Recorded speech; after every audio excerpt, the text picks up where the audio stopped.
Hi golden girl family, welcome to our channel. நம்ம லாஸ்டா போட்டிருந்த வீடியோல கோல்ட் ரேட்டு எந்த அளவுக்கு டிக்ரீஸ் ஆகும் அப்படின்ற ரீசனை பார்த்தோம். அதே மாதிரி ஒரு சில ஜுவல்லரி ஷாப் ஆஃபர்ஸ் எல்லாமே லாஸ்ட் வீடியோல பார்த்தோம். இன்னைக்கு வீடியோல நம்ம என்ன பார்க்க போறோம் அப்படின்னா, கோல்ட் ரேட்டு சடனா ஈவினிங்க்கு மேல நேற்று இன்க்ரீஸ் ஆச்சு இல்லையா, அதனோட ரீசன் என்ன, திரும்பியுமே நமக்கு குறையுமா அப்படின்றதையும் பார்க்க போறோம். அதோட நிறைய பேர் ஓல்டு கோல்டு எக்ஸ்சேஞ்ச் பண்ணி வாங்குறது, பிளஸ் பண்ணி வாங்குறது, சேல்ஸ் பண்ணலாமான்னு சொல்லிட்டு டவுட்ஸ் எல்லாம் கேட்டிருந்தீங்க. அதை பத்தி நம்ம இந்த வீடியோல டீடைலா பார்க்கலாம். Antique jewellery and yellow gold ஜுவல்லரிக்கான டிஃபரன்ஸ் என்ன அப்படின்னு ஒரு சிஸ்டர் கேட்டிருந்தாங்க. அதையுமே நம்ம இந்த வீடியோல பார்க்கலாம். கண்டிப்பா இந்த வீடியோ உங்க எல்லாருக்குமே ரொம்ப ரொம்ப யூஸ்ஃபுல்லா இருக்கும். இப்பதான் நம்ம சேனலை ஃபர்ஸ்ட் டைம் பாக்குறீங்கன்னா மறக்காம சப்ஸ்கிரைப் பண்ணி வச்சுக்கோங்க. ஏற்கனவே சப்ஸ்கிரைப் பண்ணிருக்கீங்க அப்படின்னா அந்த லைக் அண்ட் ஹை பட்டனை கொடுங்க. எனக்குமே அடுத்தடுத்த வீடியோஸ் போடுறதுக்கு ரொம்பவே மோட்டிவேஷனா இருக்கும். வாங்க இப்ப நம்ம வீடியோக்குள்ள போலாம். நேத்து கோல்ட் ரேட் என்ன ஆச்சு அப்படின்றத ஃபர்ஸ்ட் பார்க்கலாம். நேத்து மார்னிங் நமக்கு 22 கேரட்னுடைய மார்க்கெட் ரேட் 12,950 ரூபாய் இருந்தது. அதாவது 670 ரூபாய் டிக்ரீஸ் ஆச்சு. ஷாப் ரேட் 12,835 ரூபாய், 545 ரூபாய் குறைச்சிருந்தாங்க. சில்வர் ரேட் 15 ரூபாய் குறைஞ்சு 235 ரூபாய் இருந்தது. நல்லாவே தங்கமும் வெள்ளியும் நேத்து மார்னிங் குறைஞ்சிருந்தது. ஆனா ஈவினிங்க்கு மேல ட்ரம்ப் ஒரு அறிவிப்பு கொடுத்திருந்தாரு. அதாவது என்னன்னு பாத்தீங்கன்னா, அடுத்த 5 நாட்களுக்கு ஈரான் மேல எந்த ஒரு போருமே நாங்க நடத்த மாட்டோம் அப்படின்னு சொல்லிட்டு ஒரு அறிவிப்பு கொடுத்திருந்தாரு. ஆனா மார்க்கெட் க்ளோஸ் ஆன டைம்ல அது கொடுத்ததுனால 6:30 மணிக்கு அப்புறம் திரும்பவுமே ரேட் அப்டேட் ஆச்சு. எல்லாமே எந்த அளவு குறைச்சிருந்தாங்களோ அதே அளவுக்கு இன்க்ரீஸ் ஆயிருக்கு. ஈவினிங் மார்க்கெட் ரேட் பாத்தீங்கன்னா 13,340 ரூபாய் வந்தது. சில்வர் குறைஞ்ச வேகத்திலேயே கூடி அதே 250 ரூபாய் வந்தது. ஷாப் ரேட் நமக்கு 13,135 ரூபாய்க்கு போயிடுச்சு. நம்ம சந்தோஷப்படுற மாதிரி இருந்த நேரத்துல சடனா இன்க்ரீஸ் ஆகி எல்லாருமே ரொம்ப டல் ஆயிட்டோம். நம்ம இது எல்லாத்துக்கும் காரணம் இந்த ட்ரம்ப்னுடைய அறிவிப்பு தான். முதல்ல இருந்தே பாத்தீங்கன்னா இந்த கோல்ட் ரேட்ல ட்ரம்ப்னுடைய பங்களிப்பு தான் ரொம்ப ஜாஸ்தியா இருந்தது. அதாவது ஈரான் மேல ஃபர்ஸ்ட் அனாவசியமா குண்டை போட்டு போற ஸ்டார்ட் பண்ணது, இம்போர்ட் வரி எல்லாம் ஏத்தி கோல்ட ரொம்ப ஹை ரேட்டுக்கு கொண்டு போனது, திரும்பவுமே இந்த வார்னால குறைச்சது அப்படின்னு சொல்லிட்டு ஒரு மார்க்கெட்ல ஒரு குழப்பத்தை உருவாக்கிட்டே இருந்தது ட்ரம்ப்னால தான். சோ இப்பவுமே அதே ப்ராப்ளம் தான். 5 நாளைக்கு நாங்க நிறுத்தி வைக்கிறோம் அப்படின்னு சொன்னது கூட யாராலையுமே அக்செப்ட் பண்ணிக்க முடியல. அவங்களோட ஃபண்ட்ஸ் ரைஸ் பண்றதுக்காக பண்றாங்களா, இல்ல இன்னுமே அவங்களோட படையை ஸ்ட்ராங் பண்ணிட்டு போர்ஸா அட்டாக் பண்ண போறாங்களா அப்படின்னு எல்லாரும் எதிர்பார்க்கறாங்க. சோ இப்ப என்னதான் ட்ரம்ப் போற நிறுத்துறோம் அப்படின்னு சொல்லியிருந்தாலும் ஈரான் அதை நம்பல, மத்த நாடுகளுமே அவ்வளவா நம்பல. அதனோட விளைவா தான் பாத்தீங்கன்னா நேத்து ஏறுற மாதிரி ஏறி இன்னைக்கு திரும்பவுமே இறங்க ஸ்டார்ட் ஆயிருக்கு. இதே நிலைமை நீடிச்சது அப்படிங்கும் போது நமக்கு கோல்ட் ரேட்டை நல்லாவே குறையறதுக்கு இந்த வாரத்துல வாய்ப்பு இருக்கு அப்படின்ட்டு நிறைய பொருளாதார நிபுணர்கள் சொல்றாங்க. பட் எதுவுமே நம்மளால கண்டிப்பா சொல்ல முடியாது. ஒரு அளவுக்கு மேல நம்மளால அஷூரன்ஸுமே கொடுக்க முடியாது. அதையுமே நீங்க புரிஞ்சுக்கோங்க. நிறைய பேர் இன்னைக்கு காயின்ஸ் வாங்கலாமா, இன்னைக்கு சிட்டு பே பண்ணலாமா அப்படின்ட்டு கேக்குறீங்க. 12,500 வருமா அப்படின்னு சொல்லிட்டு கேட்டிருக்கீங்க. ஆனா இது நிறைய சான்ஸ் இருக்கு. நம்ம வெயிட் பண்ணி பார்க்கலாம். அது நேத்திக்கு ஒருவேளை பேனிக் ஆகி நம்ம கோல்ட் ரேட் இன்க்ரீஸ் ஆயிருக்கலாம். இந்த 5 நாள்ல குறையறதுக்கான வாய்ப்புகளுமே இருக்கு. சிட்டு பே பண்றதோ இல்ல காயின்ஸ் வாங்கிக்கலாமா அப்படின்னு சொல்லிட்டு நீங்க அடிக்கடிக்கும் கேக்குறீங்க. அது முழுக்க முழுக்க உங்களுடைய ஒரு ஓன் டெசிஷனா எடுத்துக்கோங்க. ஒரே ஒரு விஷயம்னால ஷூரா சொல்ல முடியும், பல்க் பர்ச்சேஸ் எப்பவுமே பண்ணாதீங்க. கோல்ட பொறுத்த வரைக்கும் ஸ்பிளிட் பண்ணி பண்ணுங்க. ஆவரேஜ் பண்றதுக்கு உங்களுக்கு ஈஸியா இருக்கும். இப்ப உங்களுக்கு காமனா இருக்கக்கூடிய ஒரு சில சந்தேகங்களுக்கு நான் விளக்கம் கொடுத்துறேன். ஓல்டு கோல்டு எக்ஸ்சேஞ்ச் பண்ணி வாங்கும்போது எப்படி வாங்கலாம் அப்படின்றத சொல்றேன். இப்ப கோல்டு ரேட் நமக்கு கம்மியா இருக்கு. அப்ப நீங்க பழசை எக்ஸ்சேஞ்ச் பண்ணி வாங்கும்போது டெஃபினட்டா உங்களுக்கு மீடியமான அமௌண்ட் தான் நமக்கு பேங்க்ல கொடுப்பாங்க. இப்ப பேங்க்ல எப்படின்னா 65 to 70% தான் நமக்கு கோல்டு ரேட்ல இருந்தே கொடுக்க சொல்லிருக்காங்க. அப்படிங்கும் போது உங்களுக்கு கம்மியான அமௌண்ட் தான் வரும். அதை தவிர நமக்கு 9% இன்ட்ரெஸ்ட்டுமே கட்டுற மாதிரி வரும். அந்த மாதிரி லோயஸ்ட் வேஸ்டேஜ் எங்க இருக்கு அப்படின்னு பார்த்துட்டு பர்ச்சேஸ் பண்ணிக்கலாம். இப்ப நிறைய பேர் என்ன டவுட் கேட்டிருக்கீங்க அப்படின்னு பார்க்கும்போது, ஓல்டு கோல்ட பிளட்ஜ் பண்ணி வாங்கலாமா அப்படின்னு சொல்லிட்டு கேட்டிருக்கீங்க. இப்போ ஒரு எக்ஸாம்பிளுக்கு நீங்க ஓல்டு கோல்டு ஒரு 10 கிராம் வச்சிருக்கீங்க அப்படிங்கும்போது நமக்கு 10 கிராமுக்கு நான் இன்னைக்கு கோல்டு ரேட்டை எழுதி அப்படியே போட்டிருக்கேன். நீங்க எப்ப போறீங்களோ அந்த கோல்டு ரேட்டை போட்டுக்கோங்க. இப்போ ஃபார் எக்ஸாம்பிள் 13,340 அப்படிங்கும்போது 1,33,400 ரூபாய் வரும். நமக்கு 60லேருந்து 65% தான் இப்போ கொடுக்குறாங்க. ஸோ நமக்கு ஒரு 86,710 ரூபாய். அதில் இந்த ப்ராசஸிங் ஃபீஸ் அதெல்லாம் போச்சுன்னா ஒரு 85,000 ரூபாய் இப்போ இருக்கிற ரேட்டுக்கு கிடைக்கும். இதுக்கு நமக்கு 9% இன்ட்ரெஸ்ட்டுமே வரும். நம்ம இயர்லி கட்டினாலும் ஓகே தான். இந்த 85,000 நம்ம அன்னைக்கான மார்க்கெட் ரேட்டோட டிவைட் பண்ணும்போது நமக்கு 6.37 கிராம் வருது.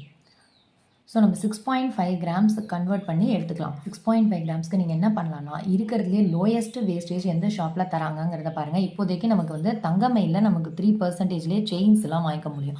ஸோ நீங்கள் அந்த ஆஃபரை யூஸ் பண்ணிக்கலாம். அப்போ நமக்கு 6.5 கிராம் உள்ள ஒரு செயின் பர்ச்சேஸ் பண்ணுறீங்கும் போது 86,710 ரூபா. வேஸ்டேஜ் 2,600 ரூபாயோட போயிடும்.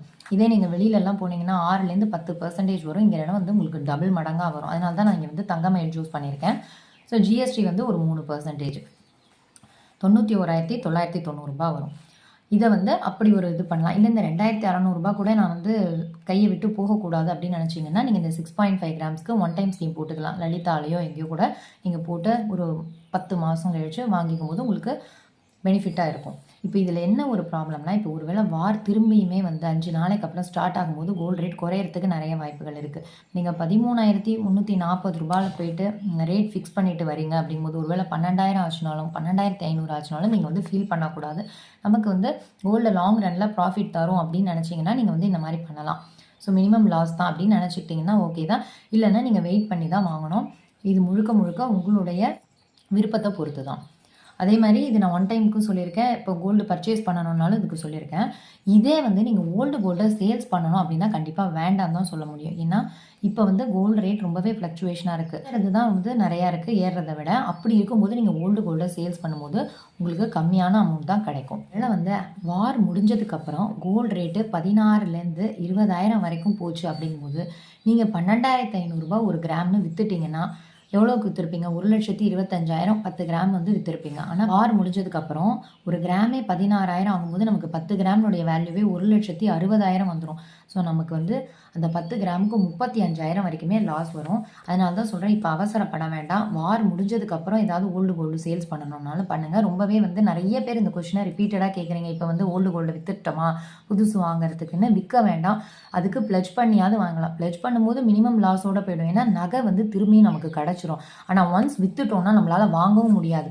16,000 கொடுத்து வாங்குற நிலமையில யாராலையுமே இல்லை. அதனால் ஓல்டு கோல்டை தயவு செஞ்சு பாதுகாப்பாக வச்சுக்கோங்க.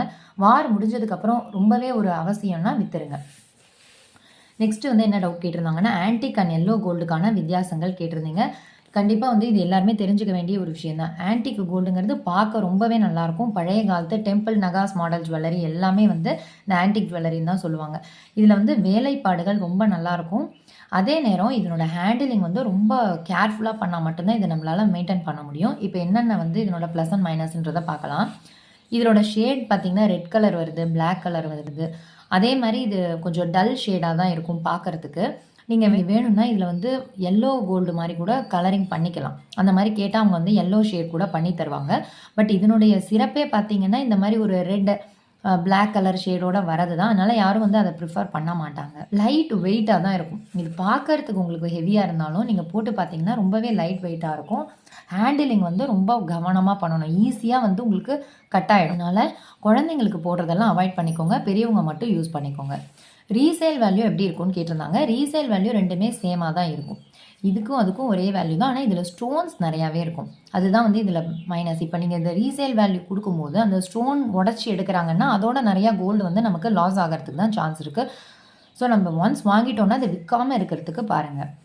ஒர்க்மேன்ஷிப் இதில் ஹையாக இருக்குது. நல்ல வேலைப்பாடுகள் இருக்கிறதுனால தான் இதுக்கு வந்து நமக்கு வேஸ்டேஜ் ஹையாக வரும். யூஸ்வலாகவே இதனோட வேஸ்டேஜே 16லேருந்து தான் ஸ்டார்ட் ஆகும். 16லேருந்து 22 வரையும் போகும். ஸோ ஆன்டிக் தான் வேணும் அப்படின்னா நீங்கள் லலிதா ஜுவல்லரியில் சிட்டு போட்டுக்கோங்க. ஏன்னா அங்கே 100% வேஸ்டேஜ் ஃப்ரீயாக வரும். நீங்கள் ஜிஆர்டியில் போய்ட்டு ஆன்டிக் ஜுவல்லரி பர்ச்சேஸ் பண்ணிங்கன்னா 18% தான் நமக்கு வேஸ்டேஜ் ஃப்ரீ. கண்டிப்பாக நீங்கள் கையிலேருந்து நீங்கள் ஒரு 8லேருந்து 10% வரைக்குமே கொடுக்குற மாதிரி வரும். அதனால் ஜிஆர்டியில் சிட்டு போட்டு ஆன்டிக் வாங்க வேண்டாம், லலிதாலேயே சிட்டு போட்டுக்கோங்க. ஸ்டோன்ஸ் வந்து லெஸ் பண்ணி தான் நமக்கு வேல்யூ போடுவாங்க. ஸ்டோன்ஸ் வெயிட் போக நமக்கு கோல்டுக்கான வேல்யூ மட்டும்தான் போட்டு கொடுப்பாங்க. ஸ்டோன் வெயிட்னு சொல்லிட்டு நமக்கு தனியாக கலெக்ட் பண்ணிப்பாங்க. ஸோ அதை பற்றி நம்ம கவலைப்பட தேவையில்லை.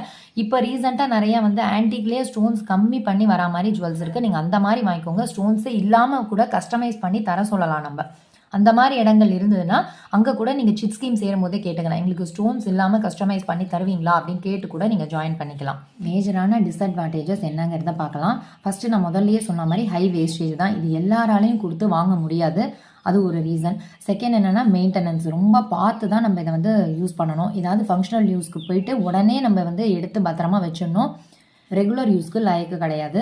அண்ட் தேர்ட் ஒன், பிளட்ஜ் பண்ண முடியாது. இப்போ நம்ம வந்து யூஸ்வலாக பேங்க்லேயே நம்ம ஏதாவது ஒரு நெக்லஸோ செயினோ பேங்கிள்ஸோ எது கொடுத்தாலுமே அதை வந்து மடக்கி அவங்க வந்து எடுத்து வச்சுக்கிறாங்க கவரில் போட்டு. அப்படிங்கும்போது இதை மடக்கினா உடனே உடஞ்சி போயிடும். இது பிளட்ஜ் பண்ணுறதுக்கு சுத்தமாகவே செட் ஆகாது. அதே மாதிரி இதில் ஸ்டோன்ஸுமே ஹெவியாக இருக்கிறதுனால நமக்கு அந்த வேல்யூ கிடைக்காது.